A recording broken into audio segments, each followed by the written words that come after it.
भगवान का अविनाशी अंश है, तेरे को कुछ नहीं चाहिए प्यारे। तू शरीर भाव में स्थित हो गया इसलिए चाहिए, कुछ नहीं चाहिए। जिस दिन जो ठान लेगा वैसे ही होगा। कई वर्ष अन्न नहीं पाया गया। ब्राह्मण में क्या मिलता, कभी जब कोई पूछता वैसे तो उबली हुई आलू या इतना गुड़, या कभी कोई हफ्ता 10 दिन में दूध थोड़ा दे देता, कोई फर्क नहीं पड़ता। काफी समय तक भगवती भागीरथी के परम पावन दुग्ध का पान करके जैसा इस शरीर को बनाना चाहो 10 दिन केवल कष्ट लगता है। जैसे अन्न छोड़ो तो 10 दिन परेशानी, फलाहार छोड़ दो केवल जल पे आ जाओ तो 10-15 दिन परेशानी, इसके बाद शरीर उसी में सेट हो जाएगा। वो उतने जल की खुराक में अपने जीवन को चलाने लगेगा। घबराते हो केवल कि ऐसा कैसे चल सकता है। सब सहन करने की कोशिश करो, सब सह लोगे। सच्ची मानिए, ये अच्छे अच्छे पदार्थ खाकर सुविधाजनक जीवन व्यतीत करके वो उच्च कोटि की अध्यात्म की ऊंचाई बहुत कठिन है, बहुत कठिन है। लालसा तो बहुत ऊंची करते हैं, लेकिन आचरण हमारे अगर ठीक नहीं है, हमारी वैसी लालसा के अनुसार साधना नहीं है, वैसे हम चल नहीं रहे, तो कैसे लालसा पूर्ण होगी। समझो, पहले देहूति जैसी पत्नी के लिए 10,000 वर्ष तक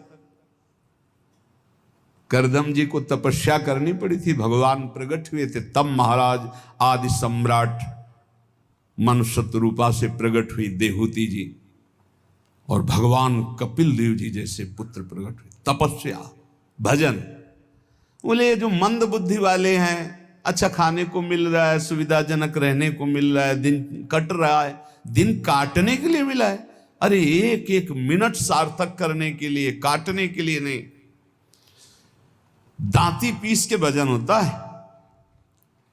देखो हम बताएं तुम्हें अनुभव की बात, 10-5 मिनट भजन में मन लग जाएगा जो अच्छा अभ्यास किए हो। शब्द याद रखो, या हम खाई पी बातें कहते हैं।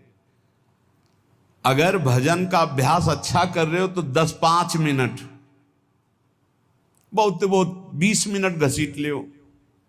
इसके बाद वो संकल्प विकल्प खड़ा करेगा, बेमतलब की बातें सामने, और भजन को रोकने की कोशिश करेगा। चलाओ, एक मंत्र चलाना, दूसरा नहीं चलाना, एक पकड़ लो मंत्र। 20 मिनट के अंतर्गत आप हमारे अनुभव को देख लेना, एकदम दृश्य खड़े करना लगेगा।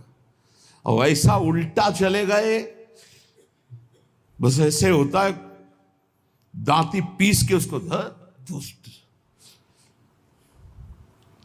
बार बार लड़ो, बार बार उसको परास्त करो, उसको बार बार परास्त। बेमतलब की बातें, बेमतलब का दृश्य, बेमतलब की घटनाएं उपस्थित करके वो मंत्र को रोकेगा। चलाओ, ये भगवत मार्ग की बात कह रहा हूं। अब 1 घंटा निकालो आप ऐसे युद्ध में, फिर आप खड़े हो आसन से तो ऐसे खिड़की में गर्दन जाएगी। पहले कुछ देख लें, कुछ सुन लें, कुछ, और नहीं है तो ये वो अभ्यास कर ही नहीं सकता जिसके पास मोबाइल है, नहीं कर सकता। क्योंकि जब वो स्थिति आती है ना दांती पीस के इसको जबरदस्ती बस में करने की, पक्का समझो ऐसे ही करना पड़ता है। तो उसको लगता कैसे मारो, तो लगता है इसी मंत्र से मारो, ये तभी वो विचलित होता है। बार बार पसीना आ जाता है, माथे पे नहीं मन पे पसीना आ जाता है, थक जाता है। जब लस्त हो जाए, त्राहिमाम मच जाए, तब और जिद्दी बनकर मंत्र जप करो, अभी बस में हो जाए।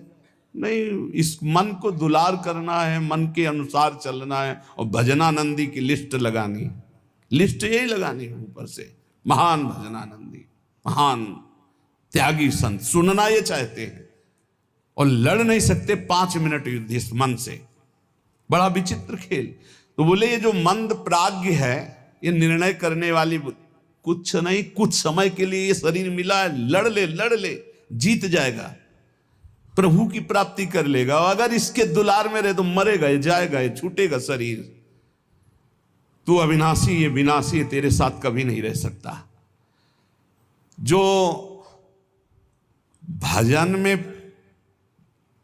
प्रधान भाव रखे हुए वही उत्तम भाग्य वाले। श्रीपाद कह रहे मंद प्रज्ञास्त एवात्र मंद भाग्यास्त, अगर मंद बुद्धि तो मंद भाग्य, और तीव्र बुद्धि आप भजन के लिए निकले। भजन जब हम देखा कि शून्य जैसा हो गया मन, न मंत्र पकड़े न नाम पकड़े न कुछ नहीं, बस जिद, वो भी जिद्दी है। अरे तूफान को रोक लेना सहज है, हिमालय को उठा लेना सहज है, लेकिन मन को रोक लेना है। ऐसा हमने योग वासिष्ठ में पढ़ा है। अब वो शून्य हो गया, जब जिद की शून्य हो गया, ना मंत्र पकड़ रहा है ना कुछ पकड़े, एकदम खड़े हो गए, पद गायन शुरू किया। अब तेरी जरूरत ही नहीं, जोर जोर से पद गायन। ऐसे थोड़ी इस पर ऐसे थोड़ी चढ़े बैठे रह गए, हर समय 24 घंटे चढ़े बैठे। तब वो धीरे धीरे धीरे फिर हाथ उठा दिया। अब वो जब सहयोग करने लगा तब आनंद आने लगा, और जब आनंद में डूबने लगा तो परिपक्व हो गया। फिर उसको थोड़ी देर बहुत विघ्नकारी, अंदर ही अंदर खत्म, न मंत्र में लग रहा है, न नाम में लग रहा है, न एकदम शून्याकार स्थिति। अब हम चलाना चाह रहे मंत्र, वो बिगड़ेल कुछ नहीं सन, और उसके बिना होगा नहीं कुछ। जैसे हमारे बिना वो कुछ नहीं कर सकता, ऐसे बंधन और मोक्ष का कारण मन ही है। इसको बिल्कुल हमको ठीक करना है, दवा खवानी है, इसको दवा खवा के इसको स्वस्थ करना है, तभी हम भगवत प्राप्त होंगे। हमारे बिना ये कुछ नहीं कर सकता, तो इसके बिना भी हम कुछ नहीं कर सकते, क्योंकि यही बंधन और मोक्ष का कारण, इसको ठीक करना ही है। इसलिए लोक चिंता ननो धर्म चिंता न देहगा, श्रीमद वृंदावने राधा कृष्ण भाव भ्रतो मम। श्री वृंदावन में यदि आपको आने को मिला है, सत्संग मिला, धामवास मिल रहा है, अब मन से तुमको निकालनी लोक चिंता न, नो धर्म चिंता न देहगा, खाली करो, यही करना है। लोक चिंता नहीं होनी चाहिए, कल क्या होगा, आज का तो काम चल गया, अगला महीना कैसे काम चलेगा, ये अगर चिंता है तो तुम्हें भगवान का भरोसा नहीं है। ये भजन के समय ज्यादा प्रपंच रचेगा, किसका देना है, किसका लेना है, किसने कब 10 साल पहले किसने गाली दी थी, 10 साल पहले, वो सब याद करवाएगा। मन जलेगा, उसने ऐसा क्यों कहा था, उसने तब पकड़ो कि इस समय मंत्र जपने के लिए बैठे हुए, प्रपंच करने के लिए बैठे हुए नहीं। देखो ना, यही करता है। आप जब बिल्कुल एकाग्रता पूर्वक टीवी देखते हुए तो फिर बढ़िया है, फिर कोई परेशानी नहीं। एक कुर्सी में और आदमी बैठा लो, फिर माला ले लो, कोई परेशानी नहीं। ये हम उनकी बात कह रहे हैं जो असंगोहम, असंग होकर मंत्राकार वृत्ति कर रहे हैं, उनकी। तब इसकी असलियत समझ में आती कि मन हमारा इस समय दोस्त है या दुश्मन। भजन के एकदम विरुद्ध खड़ा हो जाता है। लोक चिंता, अभी क्रियाओं की भी चिंता करो, भजन हो जाएगा, अभी तो वो करना है, अभी वो करना है। वो जिस समय भजन में बैठो उस समय ये सोच लो कि अगर आसपास आग लग जाए तो भी हम नहीं उठेंगे। आसपास आग लगी हो तो भी नहीं उठेंगे।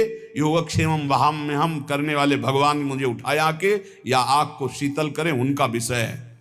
और सच्ची कहते हैं यदि जब चल रहा है तो अग्नि की भी ताकत नहीं कि आपके रोम को झुलसा दे, यदि सत्य भाव में स्थित हो। प्रहलाद जी को आग में झोंक दिया गया, कबीरदास जी को आग में झोंक दिया गया, कुछ नहीं हुआ, क्योंकि आग में जो दायिका शक्ति है वो प्रभु के द्वारा दी गई है, प्रभु ने ही प्रकट की है। पूरी लंका जल गई, हनुमान जी महाराज की पूंछ के बार में भी झुलसन नहीं हुई। क्यों? ताकर दूत अनल जय सिरजा, जरा न सोते कारण गिरजा। बोले उनके दूत